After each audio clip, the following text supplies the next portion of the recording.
नमस्कार दोस्तों, स्वागत है आपका मेरे YouTube चैनल पर। आज मैं आपके लिए एक मोरल कहानी लेकर आई हूँ। कहानी का शीर्षक है हाथी और बकरी की कहानी। तो समय न गवाते हुए चलो कहानी को शुरू करते हैं। जंगल में एक हाथी और एक बकरी रहते थे। दोनों बहुत पक्के दोस्त थे। दोनों साथ में मिलकर हर दिन खाने की तलाश करते और साथ में ही खाते थे। एक दिन दोनों खाने की तलाश में अपने जंगल से बहुत दूर निकल गए। वहां उन्हें एक तालाब दिखाई दिया। उसी तालाब के किनारे एक बेर का पेड़ था। बेर का पेड़ देखकर हाथी और बकरी बहुत खुश हुए। वह दोनों बेर के पेड़ के पास गए। फिर हाथी ने अपनी सूंड से बेर के पेड़ को जोर से हिलाया और जमीन पर ढेर सारे पके हुए बेर गिरने लगे। बकरी जल्दी जल्दी गिरे हुए बेरों को इकट्ठा करने लगी।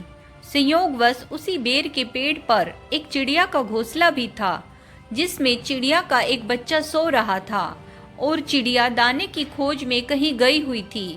बेर का पेड़ जोर से हिलने के कारण चिड़िया का बच्चा घोंसले से बाहर तालाब में गिर पड़ा और डूबने लगा।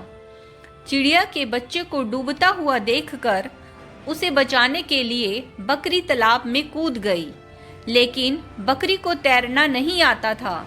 इस वजह से वह भी तालाब में डूबने लगी। बकरी को डूबता हुआ देखकर हाथी भी तालाब में कूद गया और उसने चिड़िया के बच्चे और बकरी दोनों को डूबने से बचा लिया। इतने में चिड़िया भी वहां आ गई और वह अपने बच्चों को सही सलामत देखकर बहुत खुश हुई। उसने हाथी और बकरी को इसी तालाब और पेड़ के पास रहने के लिए कहा। तब से हाथी और बकरी भी चिड़िया के साथ उस बेर के पेड़ के नीचे रहने लगे। कुछ ही दिनों में चिड़िया का बच्चा बड़ा हो गया। चिड़िया अपने बच्चों के साथ जंगल में घूमकर आती थी और हाथी और बकरी को जंगल में किस पेड़ पर फल लगे हुए हैं इसकी जानकारी देती थी।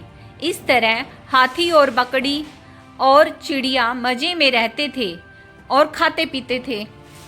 दोस्तों, हमें किसी का बुरा नहीं करना चाहिए। अगर हमारी गलती से किसी को परेशानी होती है तो उस गलती को सुधारना चाहिए और मन में मुटाव दूर करते हुए एक दूसरे की मदद करनी चाहिए। यही इस कहानी का नैतिक उद्देश्य था।